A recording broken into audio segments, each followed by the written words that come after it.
Bienvenidos a Conectando Puntos, un podcast donde exploramos caminos de vida singulares, es decir, historias de gente chingona que yo admiro y respeto y que ha decidido vivir en sus propios términos. El día de hoy tengo el honor de recibir a una invitada que me platicaron de ella desde hace varios años atrás y que el año pasado por fin la conocí. Marianela Santos, bienvenida, Mane. Muchas gracias. Mane para los cuates. Mane para los cuates, así es. Con Mane vamos a platicar de emprendimiento, de inclusión, sustentabilidad, un poco de tecnología y lo que se nos vaya, y lo que se acumule. Lo que vaya saliendo en el camino. Oye, sabes que normalmente yo empiezo preguntándoles qué haces, ¿sí? Pero contigo lo voy a hacer diferente. Okay. Sí. Okay. Porque quiero que lo vayamos se vea claro, que vean, sí, híjole, no sé qué palabra usar, pues el monstruo empresarial y creativo emprendedor que tú eres, ¿sí? Te voy a hacer una serie de preguntas y tú me vas diciendo, ¿va? Okay. ¿Cuántas empresas has creado? Como 12 más o menos. 12 empresas creadas. ¿Cuál es la más reciente? La más reciente, estamos ahorita en la construcción de la primera infraestructura de inteligencia artificial en Latinoamérica que se llama Fábrica de Inteligencia Artificial, lo que antes se conocía como un data center, pero como es de esta industria, se conoce como Fábrica de AI. Ese es su nombre correcto. Ok, ahorita vamos a platicar más. Claro que sí. ¿Cuántas empresas has vendido? En total 5, pero yo creo que de esas 5, son 2 las más importantes y creo que por la relevancia de la operación, una, porque esa venta se hizo a través de la Bolsa Mexicana. Right. Con un instrumento particular que ya más adelante les platico. 5 empresas vendidas nada más. Sí. ¿En cuántas asociaciones has creado? Bueno, proyectos, digamos, de responsabilidad civil y social. Pues ahorita participo en 2, más asociaciones empresariales y de otros giros, ¿no? Como 10. Sí, yo creo. Sí, claro, o sea, sí. ¿En cuántos consejos has participado en tu carrera? Como unos 15 más o menos, en 15 años. Ahorita estoy en 3 de forma activa, uno de Torreón, que es una empresa farmacéutica de 50 años ya, en un banco de aquí de Monterrey, y una compañía que es un grupo en realidad, que estoy tanto en el grupo como en el family office de ellos, y tienen sus empresas aquí en México, en España y en Estados Unidos. Increíble. Y luego aparte, lo que sigue lo voy a decir yo, ¿no? Aparte estudió en el TEC de Monterrey, es ingeniera en electrónica, ahorita nos va a platicar también un tanto de eso, sí, pero ha estudiado en todos los lugares posibles para estudiar, o sea, ya estudió en el IPADE, en el EGADE, Stanford, Harvard, MIT, Kellogg University. Y recientemente en el INSEAD, y en junio voy a Cambridge. Y luego, por si fuera poco, esposa. Sí, felizmente casada. Tengo 33 años de graduada, 32 años de casada y 31 años de empresaria. Y además mamá, sí, de un par de cuatas. Unas cuatas de 24 años, sí. 24 años de mamá, que aparte no fue, fue un embarazo complejo. Así es. Sí, pero, pues bueno, pues tú conviertes todo eso en posibilidades y en más. Y además, si no fuera esto, hace 2 años tuviste un accidente, un tema de salud. Muy complejo, sí, también. Muy complejo. Sí, delicado Y que, bueno, ahorita platicamos de eso también. Ahorita platicamos, pero mucho aprendizaje. Increíble. Y luego yo ya la conocía, pero no me sabía todo su currículum, y ahora que la stalkeé, dije, yo creo que es como de mi edad, pero cuando la stalkeé, dije, seguro ha vivido más que yo, porque no puede hacer tantas cosas en el mismo tiempo, y nada, somos casi de la edad, sí. Así es. Sí, yo me creía que yo había hecho muchas cosas, y no, hombre, tú estás pues muy potente, como te lo decía hace poco, te admiro bastante, yo no quiero llevar esto tanto al tema profesional, sino al tema más humano, personal. Claro que sí. Y siempre te preguntan, ¿cómo le haces como mamá y como mujer? Sí. Yo creo que si no le cambien, si se quedan a escuchar todo esto, se explica solo el poder femenino, sí, el poder. Oye, ¿cómo le haces? Pues simplemente le hace con sus formas que han sido su gran éxito, yo considero, ¿no? Sí. Pero toda esta historia empieza con una frase que me dijiste hace días y que yo dije, me la voy a guardar y la traigo ahí. Y el primer capítulo de su vida. Si esta historia fue una película. Sí, o una serie de Netflix. Sí, o si fue una película, dice, no, es una serie con muchos capítulos. Si fue una película, ¿cómo le llamarías a esta historia de tu vida? Yo te decía que le llamaría el siguiente nivel, ¿no? ¿Cuál es el siguiente nivel? ¿Y por qué? Pues mira, siempre he sido muy competitiva. Yo creo que eso viene hace rato que estábamos platicando en el desayuno. Yo creo que viene desde mi mamá, ese tema, de retarse y de seguir adelante. Pero yo creo que ahorita estoy buscando más el siguiente nivel, pero como dices, más en la parte personal. Entonces, en eso estamos ahorita. A mí me gusta empezar desde el inicio, ¿no? Yo tengo un par de hijas, bueno, 2 hijas adolescentes mujeres y un varón, también 15 y 6 años. Y me gusta irme a esas edades, ¿sí? Porque obviamente la paternidad me ha llevado a mí a esas edades. Y por ahí me dijiste, el primer episodio se llamaría... Mi primer episodio. Mi primer episodio se llamaría Niña con sueño rojo. Sí. Y ya fue como que dije, quiero saber, esto da para un libro. Sí, de hecho, tengo un libro, fíjate, y ¿sí? Justo iba a traer el libro y bueno, lo olvidé, pero o sea, yo tengo un libro de los primeros 2 capítulos que te dije que así le pondría. Ajá. Y justo el primero se llama Niña con sueño rojo porque se refiere, bueno, te comento que yo de niña, era bueno, todavía para mí el arte es algo muy importante. Okay. Entonces, dibujaba mucho, y bueno, hacía muchas cosas, ¿no? Tocaba piano, declamaba, hacía muchas cosas de niña.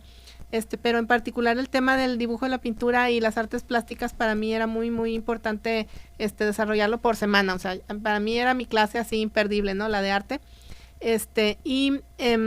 Cuando había oportunidad de participar en algún concurso de pintura o dibujo, pues yo me metía y ahí siempre me fue bien la realidad. Pero fíjate que en particular de todos los concursos que hice hay uno que me impactó mucho, que eso lo organizó un laboratorio. Bueno, primero te comento que mi papá fue médico, fue dermatólogo. Nacido en Coahuila y en Candela, Coahuila, sí, y uno de los visitadores médicos de mi papá era un laboratorio que se llamaba Lili Eli, o se llama, y organizaron hace muchos años un concurso que se llamaba Sueños Felices. Entonces yo me dibujé soñando, haz de cuenta, yo acostada soñando y mi sueño era, haz de cuenta que yo me dibujé a mí misma vestida de rojo, porque pues es mi color favorito, el rojo. Entonces me visto, haz de cuenta, de rojo y yo apunto, haz de cuenta, una serie de animalitos que venían ahí conmigo, o sea, que ardillitas, pollitos y así, y yo así de que vamos para allá. O sea, ya desde entonces ya era la directora de entrada, ¿no? Pero aparte, a donde yo estaba apuntando era hacia el arco iris con la jarrita de monedas del final del arco iris, que pues supongo que era el negocio, ¿no? Sí, claro. O así lo interpretó, pero era un dibujo de una niña de 8 años, ¿no? 8 años. Entonces, ¿Y ese dibujo te acompañó en algún momento? Es que fíjate que me vino un flashback, luego ya obviamente pasa el tiempo, creo mi primera empresa que es la más grande y por eso es que te digo que tuvimos luego la salida, bueno, se le llama así el exit, ¿no? La salida en bolsa, pero me vino como un flashback en unos eventos que nosotros hacíamos de forma recurrente cada año, que yo le llamaba el kickoff del año, que era donde explicábamos a toda la gente la estrategia de la dirección, y de hecho yo explicaba la mía y luego mis directores también explicaban cómo alineaban de cada área la estrategia para que si estuviera hacia la mía también alineada. Y me vino ese flashback porque toda mi gente estaba vestida de rojo porque el logo de la empresa era rojo. Y el rojo, bueno, es el color como de la jovialidad, es el de la sangre, el de la pasión. Sí, de la pasión, del amor. Entonces sí, para mí es mucha pasión el tema del emprendimiento. Y de esta niña de 8 años, tu paso por prepa, universidad, ¿siempre fuiste así de inquieta? No, de hecho siempre súper introvertida. ¿En serio? De hecho yo creo que todos estos podcasts y cosas que hago para alguien que me conoció en esas etapas sería así como que ¿cómo? O sea, no es no era consistente, digamos, porque yo era súper introvertida, sí. Y siempre muy estudiosa, supongo. Eso sí, muy nerd. Muy nerd. Sí, muy nerd. Muy nerd, porque vienes de una familia pues de medicina, sí. Y muy de estudiar, muy ¿no? de estudiar, de por investigar. Los 2 lados. Sí, por todos lados de mi familia. Ahí, bueno, todos eran médicos y pues tenemos de todo, ¿no? Traumatólogos, ginecólogos, neurólogos, de todo. Incluso desde el hermano de mi abuela y todos sus hijos, más las nueras y yernos y del lado de mi papá, todos sus hermanos, prácticamente todos estudian medicina, más mi papá. Entonces, como yo fui la primera nieta y sobrina y la primera hija y todo, pues todo el mundo asumió que yo iba a estudiar medicina. Y estudiaste ingeniería en electrónica. Sí, ¿Y cómo fue esa rebelión? No, pues fue todo un trauma familiar, la verdad. Sí fue un trauma, cuando ya así yo aferrada que no. Es que fíjate, este tema del cómputo, pues digamos que de forma ya más comercial, lo podíamos accesar por ahí en los 80s, ¿no? Sí. Entonces, mi papá fue el que me compró mi primer computadora y a mí me fascinó ese rollo, sí, o sea, ponerme a programar y que los jueguitos y todo eso me encantó.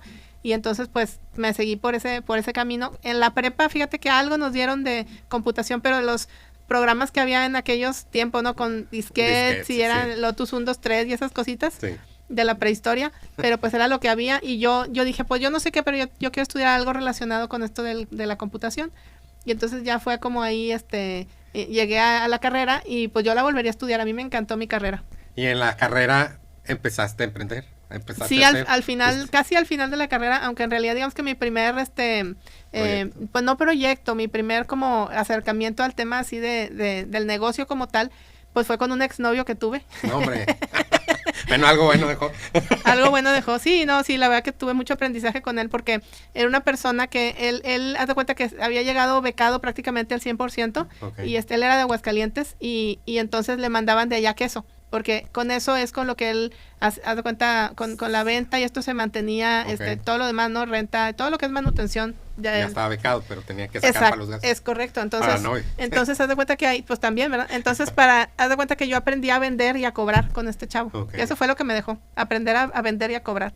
Muy interesante ahí esa experiencia porque, haz de cuenta que lo que hacía era, como que dice, repartía el queso y no me lo pagues, pero te lo dejaba. Okay. En todos los escritorios, ahí en el TEC iba dejando queso y hasta la siguiente semana pasaba a cobrar, pero pues ya todo el mundo estaba con el compromiso, sí, ¿no? Con la deuda encima. Exacto. Oye, y de que te gradúas de ingeniera, sí. ¿siempre trabajaste por cuenta o trabajaste en alguna empresa? Sí, trabajé un año, fíjate que ahí, bueno, te cuento así súper rápido que cuando yo salgo, que ahora sí ya fue en los 90s, se abre la industria de telecomunicaciones en México, que antes era como monopolio de Telmex, y entonces cuando se abre en los 90s, pues empiezan a contratar, pero por centenares ingenieros, ¿no? De las carreras afines a temas de electrónica y sistemas, y no había suficientes incluso, ¿no? O sea, yo veía contrataciones así por lotes y luego vemos si salen buenos o malos, claro. ¿no?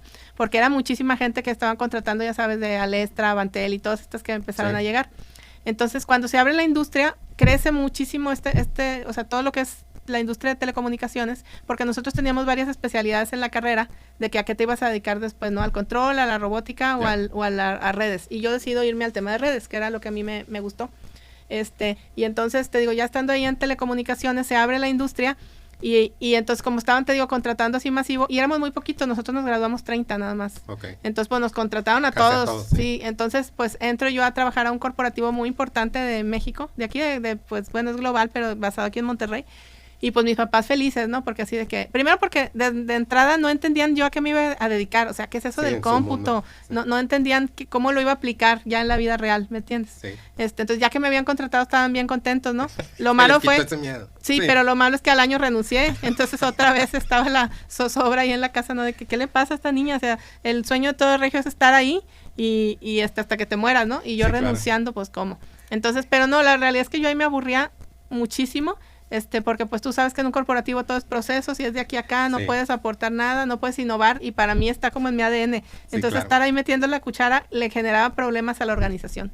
¿Y renuncias? ¿Ya traes un proyecto o apenas ibas a ver qué? Sí traía como la idea esta que te digo de que yo quería irme por el lado de telecomunicaciones, pero no tenía algo en particular, sino que me aventé y empecé a dar clases de cómputo por mi cuenta, hasta que en lo que salió. Luego ahí en el Inter pues me di cuenta que pues tenía que aprender a vender, porque yo no sabía vender. Y entonces eso es lo primero que te enfrentas, ¿no? No hay negocios sin ventas.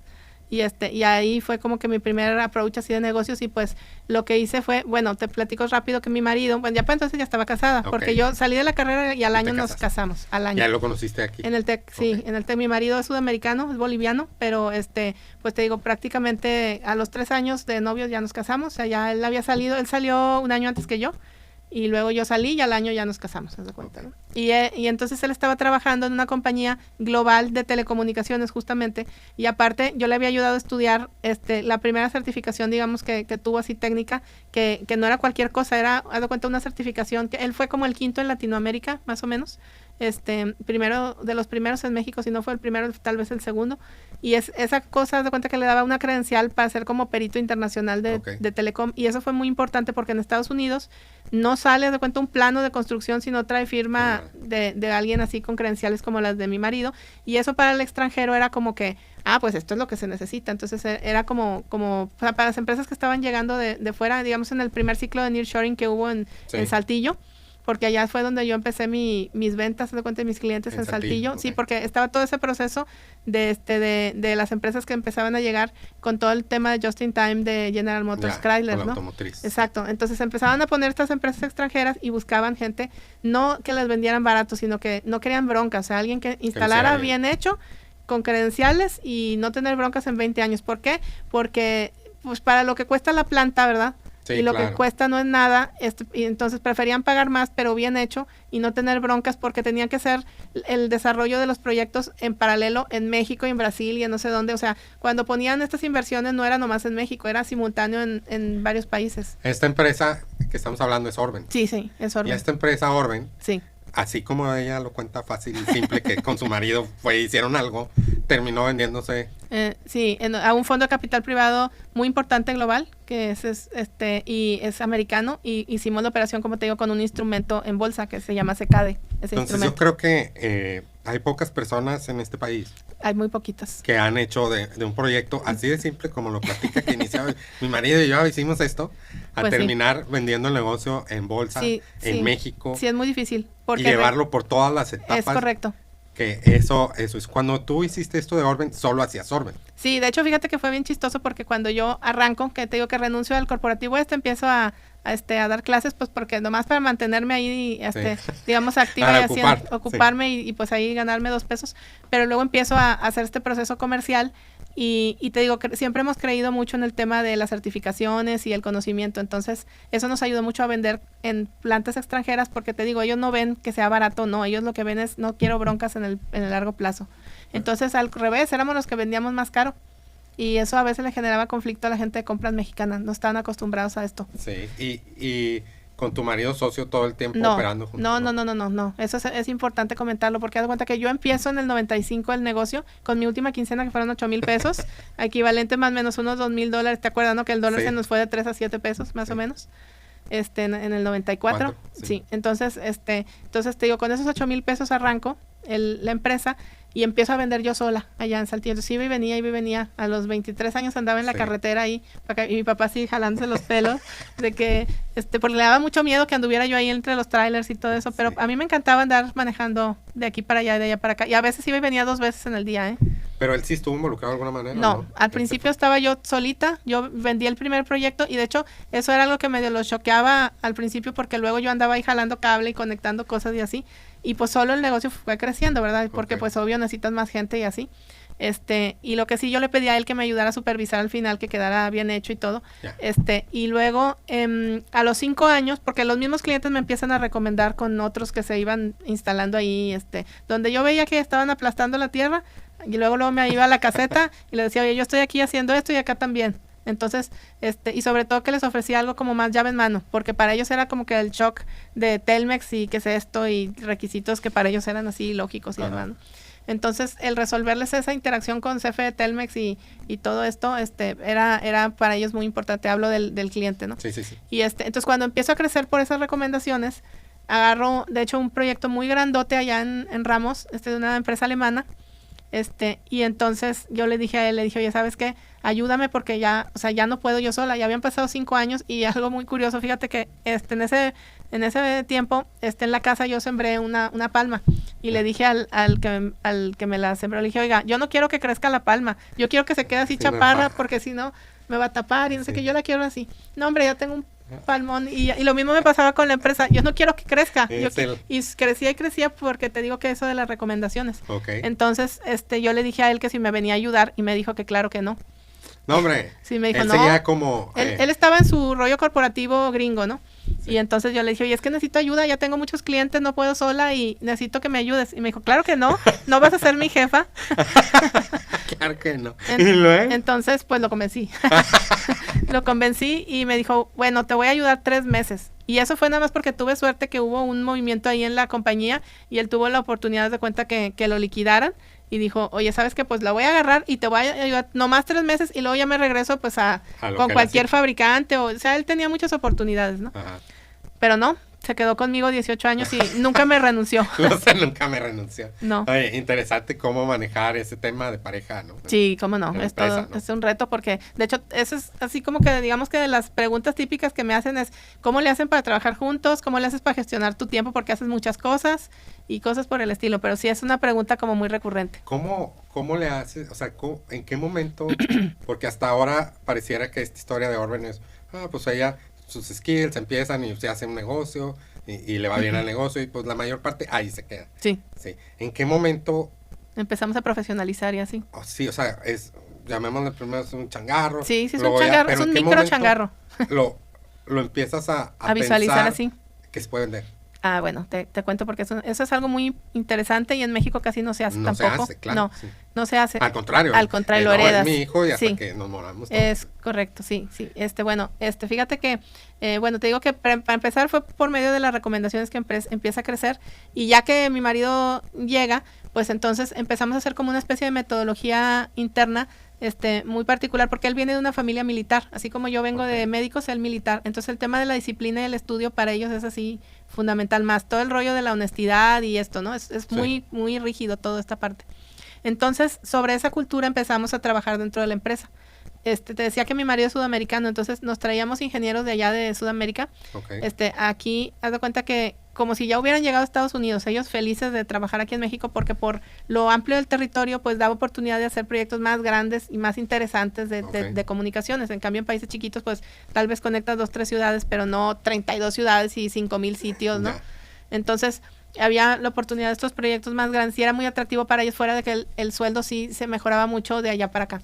Entonces se venían con gusto y aquí les metíamos una friegota estudiando, porque para nosotros el tema de certificarse era súper fundamental como diferenciador. Entonces a estudiar, así una friegota, y nosotros los premiábamos cada que se certificaban, haz de cuenta.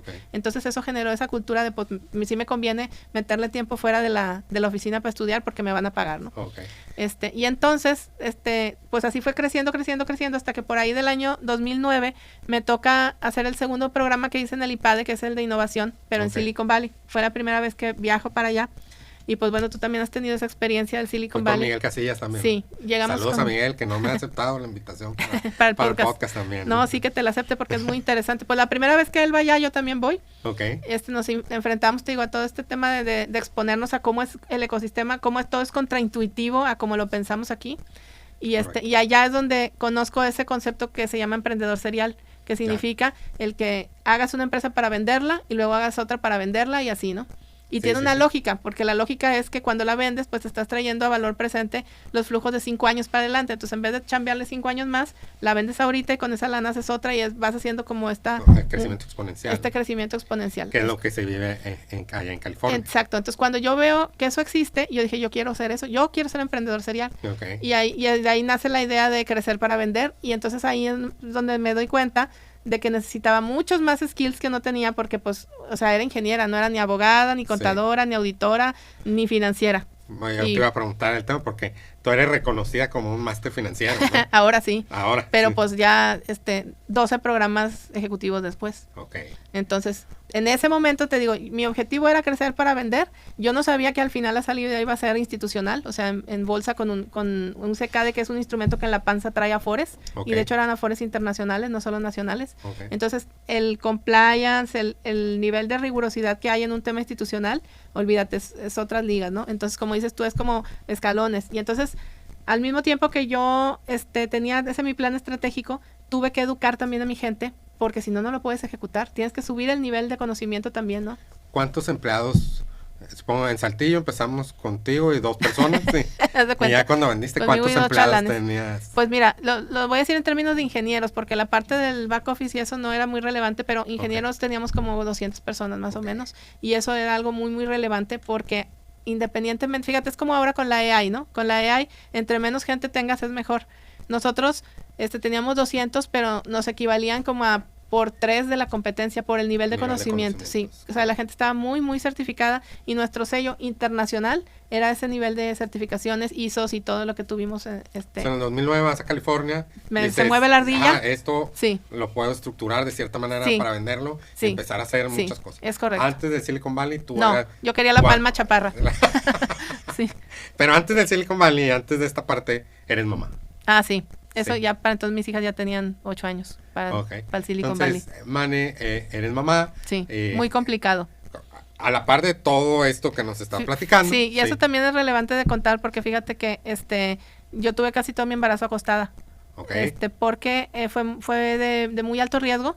Ese embarazo es 1 en 52 millones. Se llama múltiple espontáneo. Quiere decir que me embaracé de triates sin tratamiento. Ok. Así de que cada que iba, haz de cuenta, primer eco, pues es 1. Siguiente eco son 2. Y luego me sentí mal, fuimos a la semana, tercer eco son 3. Y mi marido me dijo, yo ya no quiero ir con tu ginecólogo porque cada que A ver, vamos otro. sale otro bebé ahí y pues ya me da miedo ir. Y Entonces, tenías que dar 29. 29 años con tu negocio, Sí, con este embarazo. sí. Y que me mandan a la cama. Y y- aparte, él acababa de llegar a la empresa, que fue cuando lo convencí de que me viniera a No, ayudar. hombre. Sí. Entonces él acababa de llegar, entonces realmente no conocía el movimiento de la compañía, así que lo que hice fue que me mudé de regreso a casa de mi mamá. Haz de cuenta, mi mamá puso una cama ahí fuera de la cocina y ahí pues ella decía que cualquiera que pasara ahí me iba a cuidar, me iba a cuidar y así. Entonces te digo, pues sí fue muy complejo ese rollo del embarazo, pero lo hice como hacemos ahora o como hicimos todos en la pandemia, ¿no? Usando tecnología remota. Cuando no era popular, no era No, tan pues común. con la que había, que era modem, ¿te acuerdas, no? Sí, claro. Entonces me traje a una señorita que me ayudaba y un fax, ¿te acuerdas de los faxes? Sí, claro. Un fax, mi compu con mi modem y así, todo remoto. Y no fue opción decir, renuncio. No, claro que no. Nunca. Siempre nos adaptamos. Y de ahí, al final, pierdes un bebé. Pierdo una bebé, haz de cuenta, dos óvulos que se divide uno en 2, entonces por eso eran 3 niñas, unas gemelas y una cuata. Una de las gemelas falleció, no me la pudieron sacar, me piden que me quede así lo más que aguante, me internan porque me pongo muy mal. Yo tenía diabetes gestacional y ya estaba así todo, una descompensación impresionante. Entonces estuve así canalizada de 2 brazos 15 días hasta que ya fue la cesárea. Nace obviamente primero la bebé que falleció, luego la gemela y luego la cuata. Ok. La gemela nace con una hemorragia en el cerebro por lo mismo que estaba ahí contaminada con la hermanita. Y cuando pasan 2 meses después, haz de cuenta que ya nos la entregan y nos dicen, sabes que tu niña puede tener de todo a nada, puede desarrollar cualquier discapacidad física o intelectual porque le quedaron 6 áreas muertas de cerebro o huecos, haz de cuenta en el cerebro, 6 áreas que se llaman quistes, así se llama. Y pues la vas a tener que checar de aquí en adelante, o sea, toda la vida, ¿no? Y entonces nosotros lo que hicimos fue también un plan estratégico para ella, para ir a de cuenta desarrollándola, porque gracias a Dios no desarrolló un diagnóstico, o sea, ella no tiene un diagnóstico, o sea, no tiene autismo, ni esto, ni el otro. Ok. Ni tuvo secuelas. Sí tuvo, pero se llaman desfases de maduración, Ok. o sea, como si fuera una niña más chiquita. Sí. Entonces, eso a mí me hizo también entrenarme, tengo un currículum alternativo. Ahí empiezas en la parte alternativa. Como con mamá. el tema de inclusión. Sí, con todo el tema de inclusión y de entender, porque fíjate que yo ahí con ella aprendí que todos tenemos discapacidades, pero no nos damos cuenta. Hasta que ya te metes a ver un examen particular de soft skills, ya empiezas a ver de que, con razón los mapas no se me dan o se me olvida tal cosa. Ahí quisiera platicar primero la parte de inclusión, Sí. como todo el mundo la conocemos. Sí. Entonces tú regresas al trabajo con... Pues nunca me fui en nunca realidad. te fuiste, o sea, todo esto fue al Más bien mismo regreso a tiempo. caminar, porque pues quedas atrofiado un poco de las piernas tanto tiempo acostado. Ya.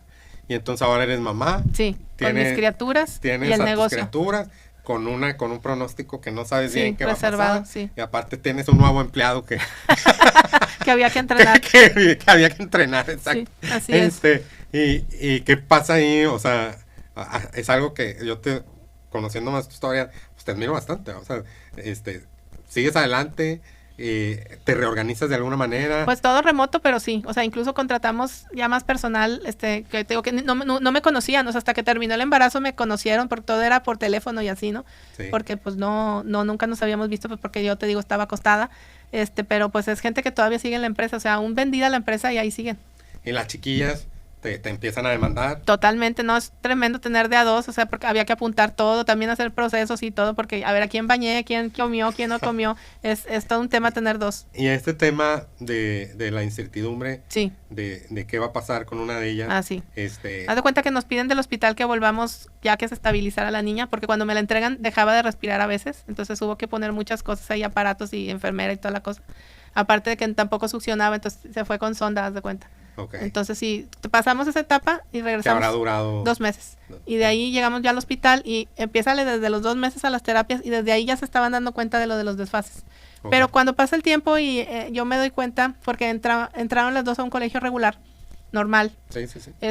Me doy cuenta, porque de maternal me dicen, tu niña trae un desfase, métete a tal terapia, ¿no? Que fue la primera que tuvo una neuropsicológica.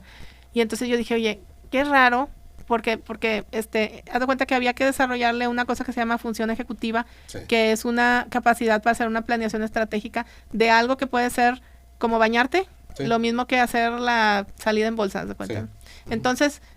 Entonces, cuando sucede esto, yo me doy cuenta que el compañero de terapia de mi hija era un chavo que había salido del TEC con mención honorífica y de la maestría del TEC con mención honorífica. Y yo no entendía por qué CEMEX lo había mandado a la terapia. Porque en terapia de funciones ejecutivas. Exacto, entonces qué raro. Entonces ya luego me entero que lo que pasa es que el cerebro compensa. Haz de cuenta que él nunca desarrolló esa habilidad, es que le llaman ahora soft skill. Y entonces este chavo lo mandan a la terapia porque como el cerebro compensó con mucha memoria, buena memoria, y antes los exámenes, ¿te acuerdas? Eran de machete. Sí. Entonces tenían super memoria, entonces todos 100, siempre toda su vida 100 y mención honorífica y 100 en la maestría. Pero cuando llega a la empresa a ejecutar, a resolver broncas, porque pues estás de acuerdo que hay que resolver todo el tiempo claro. broncas, ahí es donde ya no pudo. Y entonces por eso lo mandaron acá, porque nunca desarrolló eso. Y ahí me doy cuenta que lo intelectual no tiene nada que ver con los soft skills y que tampoco nos damos cuenta que tenemos discapacidades. Pues tú tienes cierto movimiento o has participado en asociaciones de inclusión, sí. Digamos, la inclusión que todo el mundo desde ve como inclusión. La inclusión, digamos, de discapacidad motriz, visual, auditiva. Sí, personas. Sí, después me invitan a participar en ese proyecto cuando ya se hace la salida de la empresa y buscamos como nuevas inversiones. Yo compro una parte de esa compañía, que ya existía, donde la mitad del personal tiene discapacidad intelectual. Okay. Porque es la más difícil de todas. Te digo, la física, que es visual, motriz, auditiva, tiene más oportunidades de trabajo porque hace ciertos ajustes en la empresa y incluso a lo mejor la persona estudia una carrera universitaria, etcétera. Pero en la discapacidad intelectual no. Por eso es la más difícil de que encuentren una chamba. Tú ahí haciendo el estalqueo que hice para esta plática, por ahí escuchaste una cosa, escuché que dijiste, la discapacidad que no se ve. Sí. Platícame, ¿qué es? Es esto que te digo de las que no estamos conscientes, que ahora le llaman soft skills. Seguro te ha pasado, porque tú has sido también líder de un equipo de trabajo, que nunca falta el cuate que le tienes que dar las instrucciones un chorro de veces. Sí. Bueno, a lo mejor esa persona trae ahí una discapacidad en términos del que le falta capacidad de concentración o una cosa que se llama memoria de trabajo. Okay. Entonces no te das cuenta porque pues, tú vienes de un embarazo normal, pero todos tenemos. Entonces cuando haces ya los exámenes es cuando te das cuenta, los que son especializados en esto de soft skills, te das cuenta de todas tus discapacidades. Discapacidades entendidas como aquellas habilidades como las funciones ejecutivas, que sería un ejemplo. Exacto, sería un ejemplo. Sí, o esto de concentración. Ajá, que terminas sin desarrollarlas. Exactamente. Por el ambiente. De tu vida. Es el ambiente el que hace que desarrolles o no algo. Eso también lo aprendí con mi hija. O sea, cuando tú estimulas algo, se conecta dentro neurológicamente y tienes esa capacidad. Muchas de las habilidades se dan con la lectura, ¿eh? Eso también se los paso así con tip. Porque, pues, bueno, tú también has ido al IPADE y pues ya ves la friega que le meten a uno con los casos. Que usar lentes después de... Bueno, pero es por eso, porque la lectura te da capacidad de análisis y síntesis. Okay. Por eso es muy importante leer y pues tú sabes que somos un país que no lee, entonces pues no vamos a analizar nada. Y cuando hablas, también escuchaba que este tema de la discapacidad que no se ve, lo llevaste a la empresa. Sí, porque lo aprendo con mi hija, te digo, me doy cuenta con el chavo de que, oye, pues qué tal que mi gente, pues trae ahí temas. Trae estrés igual que esos allá adentro. Exacto, entonces haz de cuenta que coincide con lo de que regreso de Silicon Valley y yo ya traía esa idea de vender, crecer y vender, y me dice, y hago una super estrategia bien bonita, y me dice mi marido, te quedó hermosa, y ahora ¿cómo le vas a hacer para que la gente la ejecute? Dice, tú ya te fuiste a un chorro de universidades y esto y lo otro, pero tu gente no, y está llena de discapacidades, ¿cómo le vas a hacer? O sea, ese es el empleado respondón, ¿no? Exacto, el que cuestiona al jefe. El que cuestiona al jefe, sí, claro. Entonces, y de ahí pues es que yo le pido a mi gente de RH que le dije, mira, esto es lo que yo uso, la herramienta que uso con mi hija, quiero lo mismo pero para toda la raza. Y entonces me buscan 2 herramientas, una americana y una finlandesa, que es con las que trabajamos. Una es de estilos de comunicación y la otra es soft skills. Y cruzando la información pues encontramos cosas súper interesantes. Por ejemplo, que el 98% de nuestra gente estaba mal colocada porque sus habilidades naturales no estaban, haz de cuenta, en el puesto en que estaban en ese momento, porque Claro. de entrada habían estudiado algo al revés de sus capacidades Sí, naturales. Claro, pero eso es muy común en este Claro, país. súper común. Yo les preguntaba que por qué, así de que, oye, tú eres vendedor nato, ¿qué demonios estás haciendo en logística, no? No, pues que mi papá me dijo que si yo estudiaba no sé qué, me iba a ir muy bien. Sí. Y casi siempre estudian porque el papá les dijo, y pues resulta que está al revés de lo que de manera natural hacen. En la estudiada, a mí me ha tocado, me gusta mucho trabajar con Sí. jóvenes en esa edad, Ujú. y me ha tocado casos de que, oye, ¿por qué estudiaste metalurgia? Sí. Pues ella quería estudiar otra cosa. Sí, terminó yo estudiando quería ser metalurgia, doctor. Porque el tío, Al sí, revés que yo. porque el tío fue, Dijo y le que- fue bien, sí, entonces exactamente. lo ven como un camino. Y Exactamente. otro punto importante, que Como una vez un tuve role model. una experiencia Sí. también en una de las empresas, es que llegan y cada vez te dicen de lo que sea. Yo le digo, es que no puedes ser de lo que sea. Sí. O sea, si tú estudiaste RH, y esa fue en una empresa, entró una chica que era de comercio a cubrir una vacante temporal en recursos humanos. Sí. Y luego la de venta, la de compras, tenía una practicante de recursos humanos. Entonces el día que yo me di cuenta, pero ellos ya estaban jalando. Entonces llegué y dije, ¿saben qué? Cambio. ¿Sí? Y todos se me vinieron encima, ¿sí? Todos, incluyendo a la chica. ¿Sí? Y la chica, no, es que yo estoy bien aquí, porque no, pero es que allá esto es lo que estudiaste. Y tú acá es lo que estudiaste. Pero la juventud pide trabajo con mucha, pues no es pena, pero como no conocen el ambiente no conocen. y quieren trabajo, pues donde usted me ponga. Yo por ¿sí? eso les dije a mis hijas, desde que entraron a la universidad, que se pusieran a chambear lo más pronto que pudieran. Y sí, una desde tercer semestre está chambeando y las dos desde más chiquillas estaban ahí conmigo, aunque sea contestando el teléfono y cobrando, pero sí es importante que entiendan cómo está la cosa. Sí, y entonces es muy común esto. Y esa Sí, es muy herramienta que común. usas Sí. es como una psicometría. Son entiendo. dos, sí, son dos. Una es de estilos de comunicación y la otra es de soft skills. Ambas son como para que tú te conozcas mejor y puedas trabajar sobre tus fortalezas, porque todos podemos hacer todo, pero unas cosas que no haces de manera natural te van a drenar la energía, ¿verdad? Claro. Vas a llegar muerto todos los días a tu casa. Porque ¿Y no cómo es- le haces sí. cuando te das cuenta que el 90% de tus empleados... Los acomodamos a todos y hicimos planes, haz de cuenta, de desarrollo personalizados. ¿Y cómo te fue con eso? Súper bien, pues fue como pudimos crecer y vender. Si no, no hubiéramos podido. Por eso yo digo que esa, digamos, conocimiento que tuve como mamá, que pude meter luego de la empresa, pues fue lo que me ayudó a crecer. Claro, o sea, si no hubieras tenido esta situación No. del embarazo, No llego. O sea, ahora sí que La Palma se hubiera quedado. conectas los puntos, ¿verdad? Sí, te queda que chaparra. pareciera que no tuviera nada que ver. Y entonces cuando vendes empieza esta otra etapa que le llamas Sí, ahora sí. de emprendimiento cereal, sí. ¿Y te quedaste de alguna manera en la empresa o te fuiste al día No, siguiente? nos fuimos un año y medio después porque por contrato te tienes que quedar ahí operando un ratito y luego 5 años de no competencia. Ok. Entonces no podíamos hacer nada de TI. Pero pues lo que hicimos fue que mientras nos fuimos a estudiar otra maestría, de cuenta que fue de hecho durante la pandemia. Ok. Y de hecho fue la primera vez que estudiamos algo juntos. Nunca habíamos Ok. estado juntos en el salón, así más que una vez en el TEC, pero ni nos conocimos. Más yo le caía mal a mi marido. Ok. Así de que yo a mero delante y él a mero atrás. Sí, así, ya ¿no? sé. Y ahí estudiamos una maestría en energía y de ahí es de donde luego sale el proyecto que te digo de AI en el que estamos ahorita, porque es cuando juntas energía con telecom y lo que te sale pues es un data center. Y entonces aquí tienes este negocio que es tu negocio principal, Sí, que ahorita platicamos un poquito más Sí. de eso. Pero también empieza esta idea de hacer experimentos empresariales. experimentos, sí. Sí. Experimentos. Pero estos experimentos siempre con la idea de vender.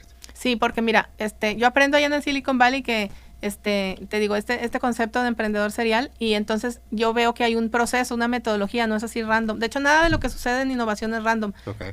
A lo mejor se piensa que es así de que se te ocurre algo Sí. y no es así, hay un proceso. Pero también hay un proceso para esto del emprendimiento serial. ¿Y en qué consiste? Es que, haz de cuenta, por ejemplo, en el tema del data center, porque también la estamos haciendo para vender.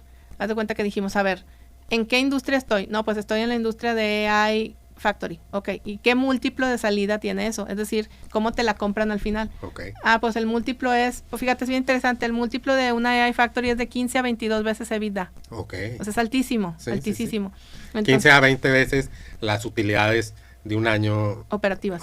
Sí, entonces haz de cuenta que como es altísimo el múltiplo de salida, tú con eso puedes calcular pues justo el EBITDA porque dices, bueno, ¿con cuánta lana me quiero ir? No, pues con tanta. Ok, entonces con eso calculas el EBITDA y las ventas.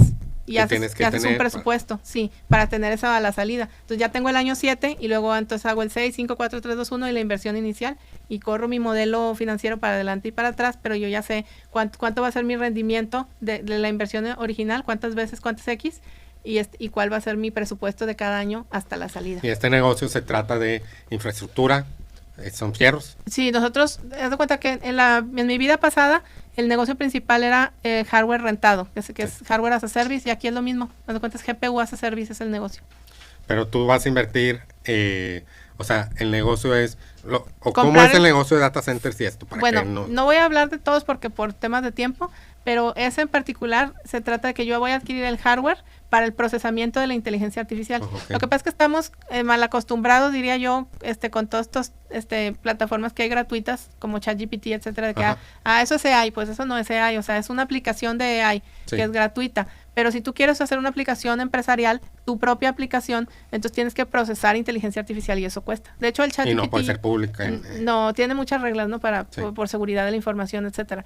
Pero entonces nosotros lo que vamos a hacer es procesar. De hecho, el procesamiento del GPU lo que te entrega es una cosa que se llama token, que es la unidad de procesamiento de la IA. Ya. Entonces nosotros lo que hacemos es fabricar tokens. Por eso se llama fábrica de IA. Ya.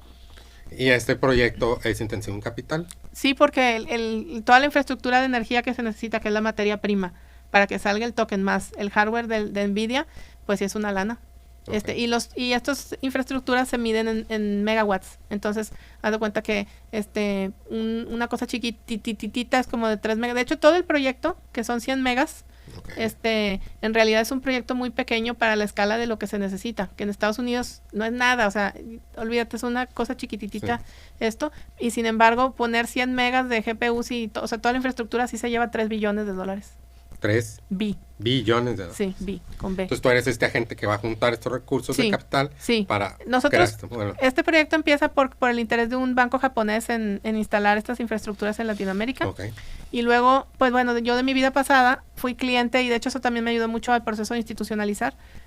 Fui cliente de una multilateral que es del Banco Interamericano de Desarrollo. Sí. Y entonces ya me conoce el BID, ya nos conocemos, hemos tenido proyectos y mostraron interés también en apoyar, pues porque te digo, se necesita mucha lana para hacer esto. Entonces hay varios, está el NatBank, está el BID, el IFC, o sea, hay varias multilaterales que están interesadas en apoyarnos con recursos para las siguientes etapas. Entonces, Mane, como buena emprendedora serial, un día estaba platicando con el BID y demás, y otro día estaba con unos chicos del TEC que traen un proyecto al día siguiente. Es correcto. Y entonces empiezas a apoyar otros proyectos. Tú tienes, aparte de esta inteligencia artificial, tienes el Calpa, la empresa esta Calpa. Calpa Ventures. Sí, ahí nosotros son como que dos líneas de negocio. Una es como inversionista ángel y la otra es como consultor, porque en la pandemia eso no fue algo que yo quisiera hacer, fue como la palma, te digo, que creció sola, sino que en la pandemia empezó a llegar muchos conocidos del IPADE, empresarios, a pedirme ayuda porque querían levantar capital.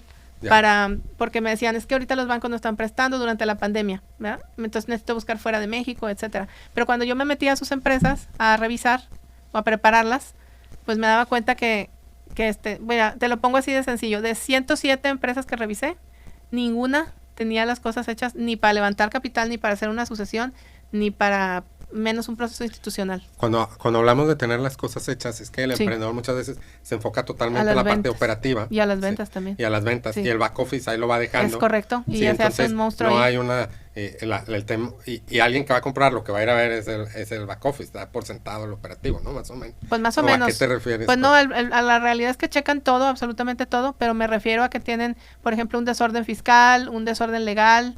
En términos de la parte corporativa no existe, no hay libros. Nadie hace los libros corporativos. O sea, no hay toda esta parte de gobierno de empresas, de asambleas, de socios, de reportes anuales. De que todo esté aprobado cada año, los estados financieros, en una asamblea formal, que esté en un libro corporativo, por ejemplo. Y también desorden hay gente que no tiene ni las acciones emitidas. Sí, claro. Más el desorden típico del empresario mexicano que saca aquí y mete allá. Es correcto, partes relacionadas o que tienen revuelto lo personal con lo del negocio, mi carro y mi casa revuelto, o pago de ahí las colegiaturas, o sea, ese tipo de desorden es muy típico. Al momento de ir a vender, levantar capital, no, es un desastre, eso no jala. Eso, de hecho, te disminuye mucho el valor, si es que te siguen haciendo caso, ¿no? Porque igual en el camino se desaniman. Yo quiero ahondar un poquito en este tema de experimentos empresariales. Sí. Porque esto del data center no es un experimento. Esto lo tienes bastante bien. Sí, no puede ser un experimento. Y luego también manejas el tema de sustentabilidad. Sí. Platícanos un poquito el tema. ¿Cómo surgió eso? Calpa es como inversionista ángel. Sí, y consultora. Luego el tema de la fábrica de AI. Sí, y tenemos una empresa que se llama Orben Tecnología, pero todo pegado, que es como la segunda versión, digamos, de la empresa, Sí. que está totalmente enfocada en temas de sustentabilidad con tecnologías de información. Te Ok. platico así súper rápido que te decía que cuando fue el periodo del non-compete, nos metimos al tema de energía y nosotros veíamos dentro del programa de energía que ese fue en la EGADE, veíamos que el mundo iba hacia el tema de sustentabilidad porque incluso es un tema de riesgos. Si tú ves en el World Economic Forum los 10 top riesgos de los negocios en el futuro, o riesgos económicos incluso de los países, vas a ver que la mitad son riesgos del cambio climático o asociados al cambio climático. Entonces nosotros dijimos, oye, si realmente queremos hacer un impacto en el tema de sustentabilidad, ¿en dónde se genera la mayor huella de carbono? Que es lo que te lleva al Y otro. no se imaginan, yo creo que no es tan popular esto que vas a decir. No, y bueno, ¿Crees que muchos hablan de la ganadería y de los carros? Pues son los edificios. El 40% de la huella de carbono la generan edificios y data center. Entonces, por eso dijimos, ahí nos vamos a enfocar. ¿Cómo le hacemos para que ahí esté el impacto? Entonces, otra vez nos fuimos a certificar y de hecho, hasta ahorita somos la única empresa en Latinoamérica todavía con credenciales para certificar edificios como inteligentes desde el punto de vista de sustentabilidad por UL. Ubicas UL, Sí, ¿no? sí. El de la ruedita. Sí, que es como el estándar eléctrico. Ese es el estándar de seguridad eléctrica, sí. Pero hicieron una certificación para la parte operativa del edificio, porque esas certificaciones como las de Leadwell y esas están más enfocadas hacia la etapa del diseño y construcción. Pero una vez que pasa esa etapa, viene toda la etapa operativa y hasta que el edificio se muere y lo demueles. Entonces, toda esa etapa, que es cuando más huella de carbono se genera, esa es la que nosotros atacamos, que es la parte operativa. ¿Qué está pasando en términos de la electricidad, la iluminación, etcétera? Para que nos ilustres, Sí. ¿cómo es que contamina un edificio? ¿Cómo crea esta huella de carbono? Pues te digo, tiene que ver desde el punto de vista de UL, hay 6, se llaman dominios, que son los que se palomean o se verifican, pero el que más problemáticas da, como te digo, es en la parte de energía, y el número 1 es el HVAC. El HVAC es el aire acondicionado. Sí, ese es el 60% del problema en el edificio, o el generador de huella de carbono. En un podcast también que te escuché tú, yo decía, voy a volar un dron aquí en la colonia porque el 80% de los paneles están mal puestos. Aparte, sí, bueno, eso es otra cosa. Pero sí. ese es también de Orbentech o no, nada. Eso es, ahí no hay es otra negocios empresa, nomás. sí, es otra empresa que maneja mi marido. En esa hacen diseño de estructuras para paneles solares y cuartos limpios y otras aplicaciones así especializadas. Pero eso es porque cuando dices paneles solares, todo el mundo se imagina tal cual el panel solar. Pero en realidad lo que tienes en el techo es un sistema que te está generando energía que tiene 3 componentes. El panel solar, el inversor y la estructura, como un combo. Entonces, si tú pones una cosa en una estructura mal puesta, no te va a aguantar los 25 años que te tiene que aguantar. O sea, sí tienes que tener un buen diseño con una buena instalación. Oye, man, y Diga. entonces, esto sí, ya empezamos a hablar de experimentos. De esos experimentos empresariales, Sí. a mí me gustaría que me platicaras uno que así malo. ¿Malo? Sí. No, las estrellitas ya las platicas, pero donde digas, chinga, aquí me metí Y la regué. y no jaló y perdí lana, tiempo. Y dinero y esfuerzo. Sí. Pues fue con una inversión que hice en un chavo, aquí de México, que vino a levantar capital y pues se me ocurrió, invertirle. Ajá. Y pues sí fue una regazón. De hecho yo ya sabía que eso iba a tronar. De hecho intenté salirme y pues fíjate, me salió con que, no, pues si quieres salirte tú consigue a quien se quede en tu lugar, Sí, claro. quien te pague. Y yo, ¿cómo? O sea, no, muy mal, la verdad. Fue muy mala experiencia con él y el papá, porque era menor de edad cuando le invertí. Y el papá también. Nunca me entregaron como yo quería una contabilidad bien hecha y una proyección, así como las que te digo que hago. Yo quería hacer una proyección del negocio. Y nunca lo pude hacer porque nunca se dejó y todo eso te diste cuenta después de haberle soltado. desafortunadamente, sí. Sí, porque fíjate que yo creo que ahora pondría yo demasiadas condiciones para hacer una inversión en México, porque pues tú sabes, lo has visto allá en Silicon Valley, es muy diferente cuando tú inviertes allá. El emprendedor está muy enfocado en la salida y en vender y lo financiero. Todo el tiempo está viendo cómo vende, cómo llega el número y cómo llega al número que ocupa para hacer la salida. Sí. Y aquí no, aquí está pensando en levantar capital, piensan que el negocio es estarle sacando lana a todo el mundo. Sí, fíjate que yo di una plática que le llamo Sharks versus Angels. Uh-huh.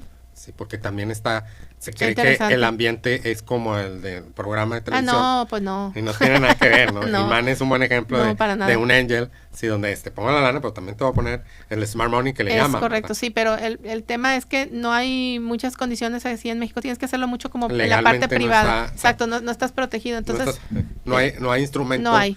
legales No, que no te hay. protejan. Es correcto. A los dos lados, digo, es igual. Entonces te tienes que inventar ahí. Pues sí, pero uno es el del dinero. Ya sé, pero fíjate que ahora es de moda y algo que yo les Es de digo, moda. Levantar capital, y como bien dices, parecía que el negocio es levantar capital. Es correcto, no es hacer el negocio. Antes Pero- yo te platiqué que yo empecé con esos 8,000 pesos, nadie te daba ni un cacahuate, centavo. eso no existía y tampoco, o sea, nadie andaba ni siquiera intentándolo porque no te iban a dar nada. Si tú querías crecer un negocio era en función de las ventas y de tu propio performance, punto. Y fíjate que yo he visto dos tipos de emprendedores, Ujú. ¿sí? Los que van por la lana, porque yo digo, el que des acciones es lo más caro. ¿Sí? Porque te Como estás- emprendedor dices. Sí, claro. Pues sí, totalmente. Porque te estás llevando a un socio de por vida, con utilidades de por vida y demás, ¿sí? Sí. Pero cuando el socio está pensando así, entonces es muy cuidadoso a quién sube, por quién busca dinero Pues y sí. demás. Y trata de, conozco un par de casos, como un salvadoreño que te platiqué, Sí. que trata de, yo voy a estirarlo, lo voy a hacer con lo mío y lo menos, Es y lo si meto mejor. a alguien, pero luego es el otro caso donde piensan que es el dinero más barato Pues para sí. fallar. Pues me sí, explico? total no es mi lana. Sí, entonces, pero yo desde ahí suelto 2, 3 preguntas y te das cuenta si lo estás buscando, porque si lo estás buscando para ver si funciona, pues busca dinero a alguien más, ¿verdad? Pero Sí. el que está bien seguro y ves que va con todo, es lo menos que quiere. Yo creo que en el caso de las siguientes inversiones que voy a hacer en México, sí voy a hacer contratos marco de inversión con muchas más reglas porque no es posible que estén pensando, o sea, que el negocio es levantar dinero, el negocio es el negocio. Sí. Y el negocio Y- como tal tiene que poder ser viable solito. Y yo les digo, a veces son buenos negocios que no tienen que ser una startup y no tienen que escalarse, y nomás es un buen negocio. Y al momento en que se meten a levantar capital y eso, corrompen Sí. la dinámica misma del negocio. Haz el negocio y quédate con Y el negocio y síguele, luego lo sí. venderás. ¿verdad? Luego Pero, también hay mucha confusión en México de qué es una startup y qué es una pyme. a ver, platícanos. Pues es que un startup es algo que puedes escalar muchas veces y es un problema que resuelves aquí y fuera de México. De hecho, yo he aprendido mucho de inversionistas profesionales, gente que, por ejemplo, maneja family office de asiáticas desde Nueva York, Ujú. y ellos siempre invierten en ecosistemas y juntan, por ejemplo, al que tiene producto con el que tiene mercado para que los dos crezcan. Sí. Ese tipo de cosas hacen mucho y vienen mucho también a Latinoamérica a comprar barato para llevar luego a los mercados primarios y allá a escalar. Ok. Entonces no es lo mismo hacer una empresa que vas a vender en México, Guadalajara y Monterrey y ese es tu mercado, algo que vas a hacer así global y grandota. Sí, y la startup generalmente para escalar rápido está basada Es en correcto. tecnología. Sí, es Sí, correcto. que es donde se pone interesante. Así Cuando es. andas en este rol de inversionista ángel, Sí. ¿cómo escoges? O sea, ¿cómo escoges? Esa es para una buena sí? pregunta. ¿Y qué cosas ves que dices, no te Pues regalo mira, un segundo más? como ya le he regado, creo que ahora ya está como más afinada la tesis de inversión, pero de forma general te digo, tiene que ver con esto que he aprendido de los inversionistas pro, de lo que ellos le llaman asegurar la inversión y sobre todo que sea parte de mi mismo ecosistema. Ok. O sea, no andar ahí inventando de cosas de negocios que no conozco. ¿Y cuál es ese ecosistema? O sea, ¿en qué, Más en TI. en qué Eso- tesis estás ahorita? En la digamos? parte de tecnologías de información es lo que más conozco, o negocios que tengan que ver con temas pues el tema de innovación me gusta mucho, pero en términos de automatizar y de cosas que puedes tú aportar, llegar ahí a aportar y automatizar procesos para que puedan salir las cosas más rápido, por ejemplo, ahora con la IA o con IoT y ese tipo de cosas, o sea, donde yo pueda aportar y tener control, porque te digo, sí, ya tuve muy malas experiencias, como dice un amigo mío, el peor error del inversionista mexicano es llegar, darle el cheque y soltarle la caja al emprendedor Sí, porque claro. la va a tronar, y a mí me causa mucho conflicto ver, por ejemplo, mis compañeros de inversión, que es gente muy reconocida en Monterrey, lo que quieras, que le dan cuerda al chavo así de que, no, pues bueno, perdiste el dinero, ni modo, Sí, lo claro. intentaste, oye, espérate, no, es que hubo un tema aquí que nunca rindió cuentas como se debía, que no tenía un plan de negocio, y cuando tú le preguntabas, oye, ¿por qué no hay un plan financiero aquí? No, es que somos una startup. ¿Y qué? Sí, claro. O sea, igual tienes que tener Sí, presupuestos. eso se mete y hay una falla estructural en el negocio. Así es. Sí, que Sí, no hay KPI, no hay nada. o a veces no hay ni mercado, claro. Si no, es que Ah, pues. apenas está, bueno, pues ahí me hablas cuando. Exactamente. Y- Hay que tener X número de ventas ya, o sea, años de ventas, que ya esté de preferencia en números negros, etcétera. O sea, sí hay temas en los que me fijo más ahora, porque porque te digo, es muy fácil andar levantando dinero, pero y dando resultados, ¿qué? Y pues la lana es de uno, ¿no? Sí, fíjate que en este tema de buscar, yo en esta semana tuve 2 pláticas en ese sentido, pero mucho más tipo pymes, que yo Sí. les decía, de hecho una chava salió en Shark Tank, Y le decía, olvídate, Chaca. O sea, por ahí no es, ¿sí me explico? Pero, ¿tú qué recomendación le darías? Más allá de como ángel inversionista, porque Sí. yo les digo, es que no todos, o sea, las startups no son para todos, levantar capital no es para todos, pero tu negocio es un buen negocio, Sí, que mejor tú síguele. puedes, sí, entonces, como mujer que empezó, o sea, Jalando este cable. inversionista ángel Jalando cable. de hoy, a la mujer que andaba jalando cables y ahí media confusa y luego con que si el matrimonio y que si el embarazo, o sea, ¿qué recomendaciones le das de esta, Entre más pronto te profesionalices, es mejor. O sea, yo creo que si me dijera, te digo, si le hablara a la Marianela del pasado, le diría, tú síguele con ese rollo de prepararte, porque es muy importante prepararse en cosas que uno no conoce, que en el camino vas descubriendo que sí necesitas saber. Yo al principio no me caía el 20, te digo, cuando allá en el TEC escuchaba de que sí, es que tienes que tener abogados y contadores, no me caía bien el 20 de por qué, pero es súper fundamental a la hora de hacer el plan y de ejecutar, tener siempre a la mano abogados, contadores, auditores, o sea, gente profesional financiero y todo eso, que pues lo tuve que aprender a trancazos y también académicamente. Yo creo que de las mejores cosas que he hecho, y por eso lo sigo haciendo, es prepararme hacia adelante, para poder seguir al siguiente nivel. Eso. Yo les digo que tienen que aprender business. Es correcto. O sea, los básicos, o sea, los estados financieros. Sí, señor. Ventas, o sea, eso tienes que, así Dominarlo. es el negocio que tienes Es correcto. que dominar. Y de hecho, eso es algo lo que estoy tratando ahora de preparar a mis hijas, porque yo no las veo en una sucesión operando un negocio de nosotros, Okay. no, pero sí las veo cuestionando a un director general y entendiendo cómo se leen estados financieros. Interesante. Luego ahí te mando los míos para que pero también algo que yo les digo o que yo pregunto es quiénes son tu mentor. O sea, porque esto que acabas de decir, a lo mejor para la chava que está abriendo su negocio y eso, hijo de abogados, contador, no, o sea, aprende business skills y busca a alguien que te diga. Pues mira, en aquellos ¿Tú tuviste algún mentor? tiempos, pues más que nada los profesores que tuve de las escuelas de negocios donde entré, Okay. porque te digo, sí, uno necesita preguntarle a alguien que sí sepa, sin duda. Y yo creo que ahora, mira, ahorita estoy tomando un programa que se llama IWF, que es International Women Forum. Soy Sí. parte de los fellows, de las fellows de esta generación. Y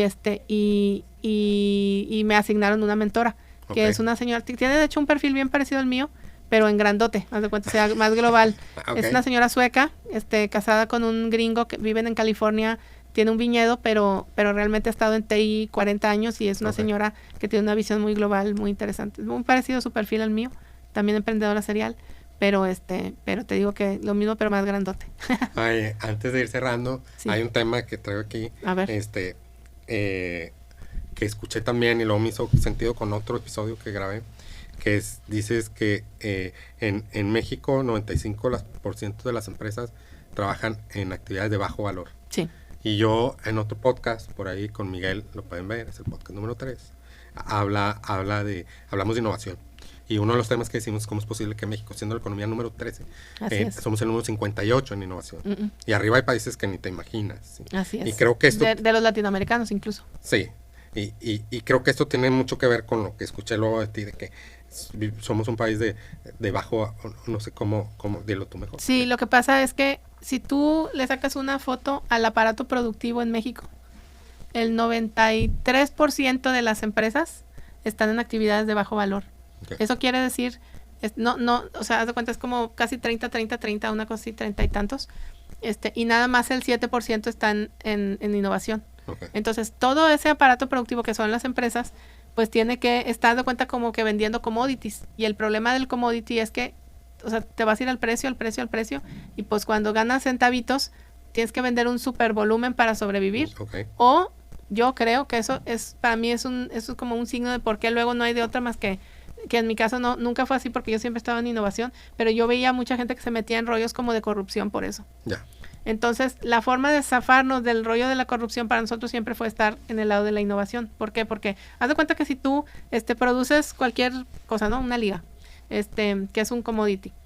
Una hora de trabajo de manufacturar esto versus una hora de trabajo de manufacturar tokens de AI, pues el margen es Enorme. tremendo. Entonces es la misma hora de trabajo, nada más que uno es un producto de bajo valor y uno es de alto valor. Entonces nosotros siempre hemos tratado de concentrarnos en el alto valor, porque estando acá, siempre fuimos los primeros en algo. Entonces, pues es así, punto. ¿Quieres o no quieres? Si no, pues no quieres y ya. Claro. De todas maneras no hay de otra. Y nos tenían que comprar a fuerzas. Un poquito así es lo que está pasando ahorita con este data center. ¿Y cómo es en esta región del norte del país que que se desarrolló mucho con el tema de manufactura. Sí.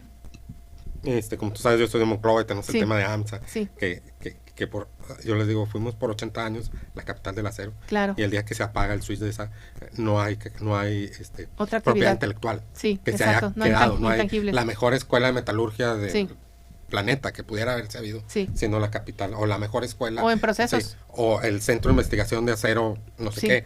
No hay nada, porque solo hicimos, no trabajamos en esta parte de pues yo le llamo de propiedad intelectual. Sí, la parte intelectual, sí. ¿Cómo creo que estamos en una transición así, pero tú qué consejo darías al microempresario, al pequeño empresario, a los jóvenes para navegar esto? O sea, hay unos que tal vez ya estamos, como mi caso, que crecí en la industria y bueno, ahorita platicamos que es que me gusta esto, yo quiero estar acá, ¿no? Pero los ejemplo, chavos que hablan... En manufactura, sin duda lo que viene tiene que ver con TI, o sea, todo lo de IoT y de IA, pues si no te metes a eso... Es que mira, mucha gente tiene miedo de que es que la IA me va a quitar la chamba. Sí, pues te va a quitar la chamba si no sabes cómo se come y cómo se usa. Okay. Pero si sí sabes, pues no tiene por qué quitarte la chamba. Entonces sí hay que meterse a todo ese tema como más intangible, digamos, y como dices tú, si eres empresario y tienes ahí procesos, marcas y metodologías, pues eso también tiene un valor.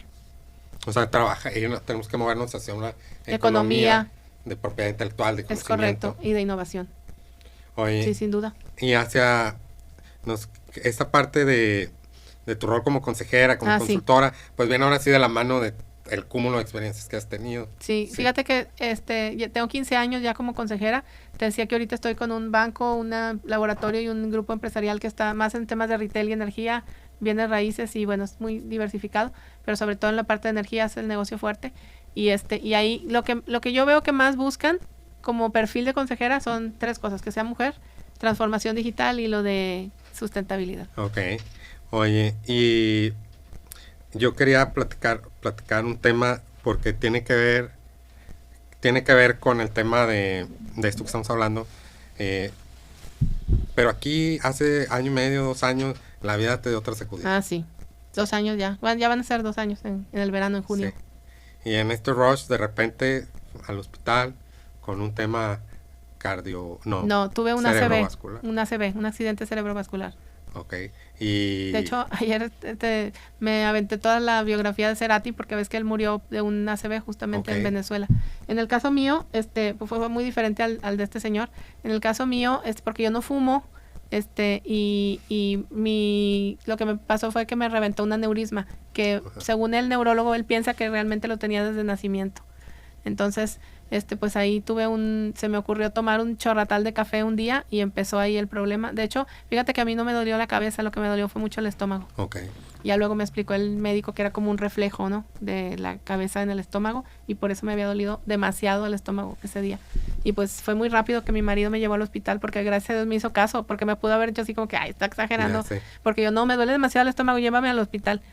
Y le dije, es más, me voy a subir al carro y ahí te espero. Y sí me hizo caso porque yo, te digo, me pudo haber dejado así de que está loca, denle un omeprazol y ya, ¿no? Que reaccionaste muy rápido. Sí, y gracias a Dios sucedió al mismo tiempo el derrame cerebral con que él ya me iba llevando al hospital.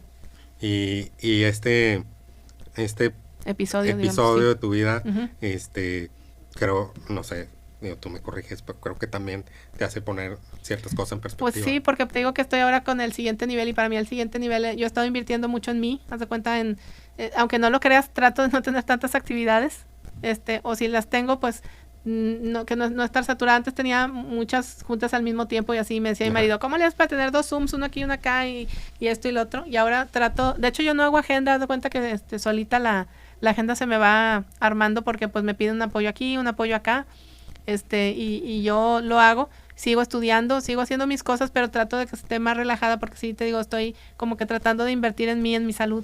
Entonces, he estado tomando otro tipo de capacitaciones, por ejemplo, de meditación, invirtiendo mucho, te digo, en cosas que estoy aprendiendo yo para manejar. De salud mental. Sí, ¿no? Todo eso, todo lo de wellness y así. Entonces, para mí ese es el siguiente nivel. Entonces, a raíz de esto, te quedas un rato... 1 año en recuperación, pero seguí chambeando, ni un día. 2 días, sí. Ni un día que sí, o sea, creo que estuve como 4 días out, más o menos, porque yo no me acuerdo de qué pasó en esos 4 días. Pero hacías cosas, la vez pasada me platicaste Sí, que te dijo tu marido. Sí, yo seguía con mi agenda y háblale a fulano y no sé qué, pero yo no me acuerdo, era como en automático. Okay. Pero sí, así pasó, porque te digo, tuve como un blackout de 4 días después del derrame. Él dice que cuando le dije de que me dolía el estómago y me subí y ya me iba llevando al hospital, en el camino me fui enchuecando. Se me enchuecó la cara, ya no le podía sujetar la mano y así, y fue cuando él pensó que tenía una embolia, pero es que hay varios tipos de accidentes cerebrovascular. Unos son con trombo, que de hecho eso fue lo que le pasó a Cerati, y el mío fue un aneurisma, haz de cuenta que un globo que reventó. Y todo eso que platicamos ahorita de emprender también con su rol de mamá y siempre que compartimos siempre platican, es que mi hija la llevé, la traje y la puse. Sí, pero fíjate que cuando estaba en el hospital, a mi hija, la que tuvo el derrame de bebé, ella era la que me estaba ahí coachando ahora en mis terapias. Ah, ¿en serio? Y yo nunca pensé que algún día iba a estar del otro lado, pero pues me dio mucho gusto de que ella anduviera ahí revisando de que el audio de esto y la terapia de tal cosa, porque tuve que aprender a de cuenta otra vez, como si estuviera en el kinder, o sea, estaba al mismo tiempo en los consejos, pero apagaba el Zoom y ya estaba ahí mi terapeuta de que, a ver, vamos a hacer el rompecabezas y la plastilina y brinca la tablita y todo el rollo, ¿no? La bebé leche y así. Pero lo haces con una fortaleza muy admirable. Pues Dios, ¿qué te digo? ¿Nunca te has tirado al piso? No, pues no. Dios nunca nos echa algo que no puedas con eso. Oye, y estos retos ahora, digo, las preguntas típicas, ¿cómo gestionas tanto? Pues yo creo que ya se dan cuenta, así cómo le haces, ¿sí? Pues supongo que tienes un buen equipo. Pues no. Ahorita es lo que tengo es una buena agenda. Pero sí, ¿con quién te vinculas? Porque por ejemplo, creo que ahí está la clave para hacer muchas cosas al mismo tiempo. Sí, es mucho de delegar. Haz de cuenta, por ejemplo, en las empresas, en todas tengo ahí un director o una directora que son los que se encargan de la operación del día a día y yo estoy más como tipo consejo. Por ahí va. ¿Y cuál es tu no negociable? ¿Cuál es la característica principal que buscas cuando en tus cabezas? Una persona, pues, sobre todo en tus mira, cabezas. es que las gentes que están ahí ayudándome tienen muchos años trabajando con nosotros. Como dices tú, el no negociable es la honestidad, así de plano, pero ya ellos ya saben cómo trabajo, saben que soy acelerada, saben que, de hecho me dicen la niña del futuro, etcétera, o sea, saben que siempre estoy con las ideas y cuando viajo les da miedo, ¿no? Porque así que, ay, a ver cómo regresa. Eso comparten con las chicas que trabajan conmigo. Sí, cada vez que sales llegas con unas ondas. Exactamente. Sí. Entonces les da miedo que viaje, pero a mí me gusta viajar al futuro. Y yo creo que algo muy muy admirable o que te puede dar esa paz es que esto de construir para vender. Sí. Pero en este momento a lo mejor no es para vender, es para tener tu tiempo. Pues sí, pero por ejemplo lo de la IA sí se diseñó así y nuestro socio, de cuenta que estamos mi marido, otro socio y yo, que el otro socio sabe perfecto qué onda porque para empezar él es financiero, su background es financiero, sí. Y él, haz de cuenta, está como co-CEO mío, o sea, yo estoy como presidenta del consejo y co-CEO porque sabe que no voy a hacer esto de andar operando como antes del tingo al tango, por lo que pasó del cerebro. Pero desde que quieres ser emprendedor serial, yo no sé cuál sea la definición exactamente, pero hay una definición para el empresario que quiere hacer todo, que es el one man show, ¿no? Sí, exacto. Sí. Y yo creo que tú eres la antítesis del one man show. Sí, no, porque es que desde que nace tiene que nacer institucional y con procesos y controles, si no está bien difícil que puedas vender. O sea, porque te digo, el propio proceso de hacerlo, si no lo tienes, te lleva 5 o 6 años. Pero esa intención, más allá de que lo vendas o no, es lo que hoy te da el tiempo y el Totalmente. espacio para gestionar o en un momento en el tema de la sucesión para que tus hijas puedan tomar el control desde una parte de gobierno, no necesariamente desde la parte operativa. Sí, eso es correcto. Oye, futuros retos, o sea, ¿para dónde vamos? ¿Para dónde vas? ¿Para dónde va la empresa? ¿Y tú cómo ves las áreas de oportunidad? Yo ahora con mi hijo estoy en el tema de orientación vocacional. Ya. Y le decía, pues te recomiendo mucho lo de los exámenes estos que te digo. Bueno, hay una persona de San Luis Potosí muy recomendable que nos hizo le llama la comarca de los talentos. Y te hace una serie de estudios y te busca tipos de inteligencia, tipos de talento, no sé qué, y encuentra dónde se unen. Todos. Ajá. Y entonces yo le decía, oye, pero es que estos chavos están estudiando cosas que no sabemos si van a existir. Entonces él me decía, lo importante no es el título de la carrera. Lo importante, número uno, es que sea un espacio donde el pez pueda, o sea, si es una persona social, pues tiene que ser algo social. Totalmente de acuerdo. Si lo encierran, no. Si es, no sé qué. Entonces, pero ya cuando hablamos de las áreas de trabajo, me sorprendió bastante una que él comentó, que es el tema de la salud mental. Sí, totalmente. Dice, Pero el tema de salud mental se va tiene- a profesionalizar. tiene que en ver los con próximos eso. años tiene mucho que... Pero, ¿tú qué áreas ves? Digo, aparte de este tema de salud mental, más en los Mira, que para el yo te futuro? recomendaría, porque a mí me encanta eso de análisis hacia adelante. Hay dos fuentes para mí importantes. Una es el World Economic Forum, que como te Ok. decía, y si ves los retos del futuro, te decía que la mitad tienen que ver con temas de sustentabilidad, y ahí están Ya. muy claros, ¿no? O sea, cuáles retos son. Yo creo que de ahí hay bastante información. Y la otra, pues, tiene que ver con otras megatendencias, por ejemplo, de ciudades inteligentes, como lo que dices tú, el tema del ser humano en el centro, por ejemplo, esto de salud mental que dices, etcétera. Yo creo que hay otro reporte que se llama Los trabajos del futuro, y vale mucho la pena también veras para dónde va a la cosa a atender, porque te la ponen aparte por décadas. Entonces es muy interesante ver hacia dónde va la cosa, ¿no? Pero sí hay cosas que ahorita ni nos imaginamos, ¿no? Como alguien que se dedica a hacer prompts y cosas por el estilo. Y ni existen esas carreras. Y como... De todas maneras, ¿estás de acuerdo que al final uno nunca acaba de estudiar? Yo le decía a mis hijas eso, de que ni te preocupes, le digo, pues que no me ven que todo el tiempo estudio, o sea, no importa lo que estudies.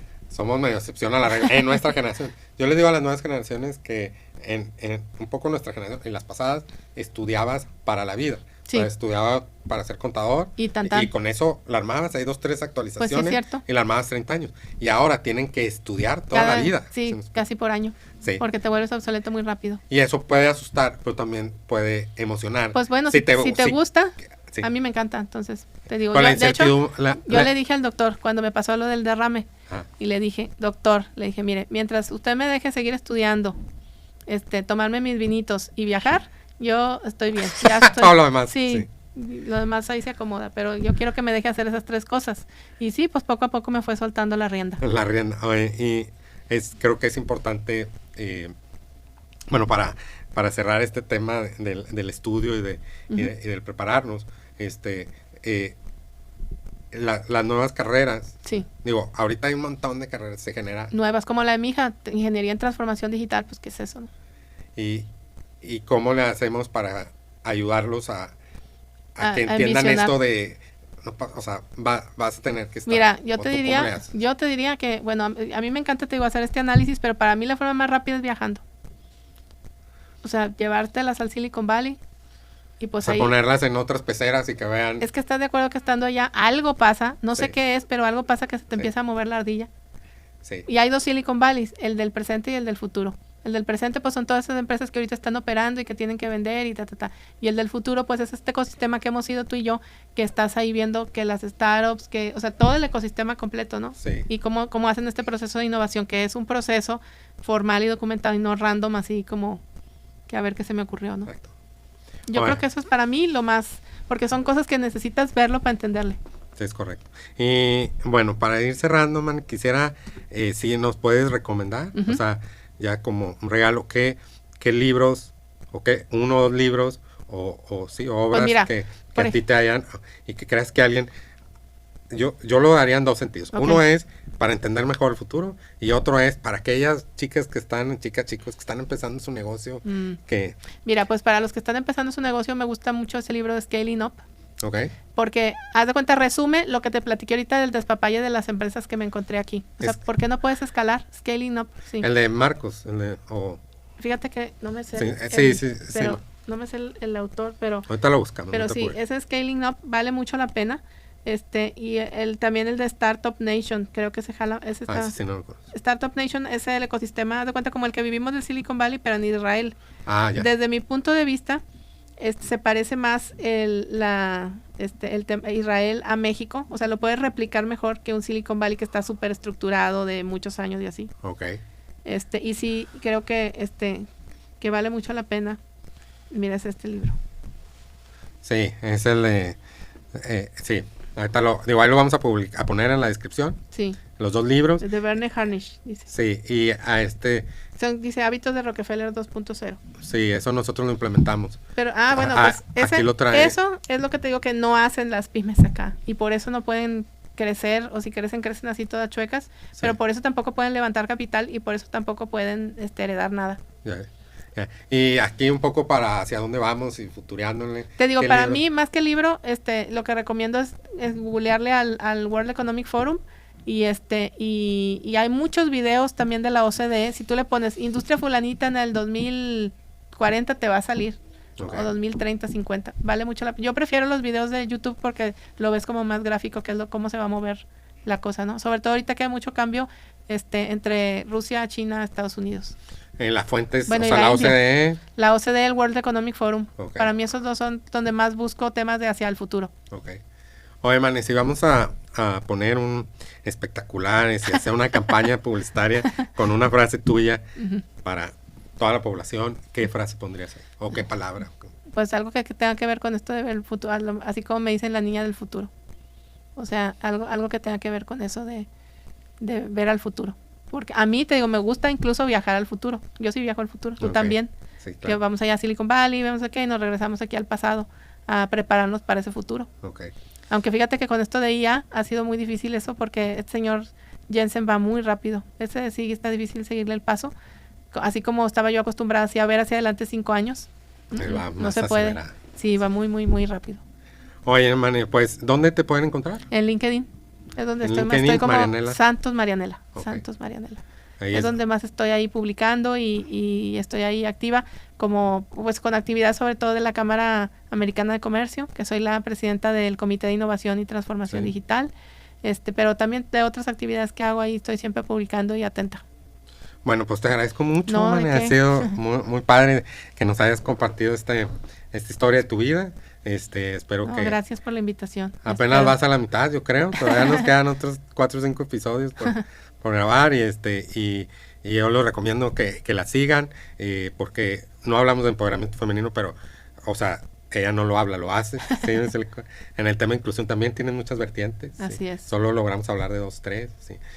Y sobre todo este tema de apoyar emprendedores, creo que es alguien que no agarra cualquiera, pero al que los agarres les ayuda mucho a todo lo que hemos platicado. Y hay que dejarse ayudar, también, sí. Bueno, pues encantado, gracias por no, darme el espacio, muchas compartir, y esperemos que les guste a todos. Que les guste, cómo no, gracias. Pues bueno, esto fue Conectando Puntos con Mane y pues nos vemos en el siguiente camino y recuerden que antes de cualquier éxito hubo un rompecabezas desordenado en la mesa y solo con el tiempo se fue acomodando. Muchas gracias y bueno, síganos en nuestras redes. Debes confiar en algo, tu instinto, el destino, la vida, el karma o lo que sea, porque creer que los puntos se conectarán en el futuro te dará la confianza para seguir tu corazón.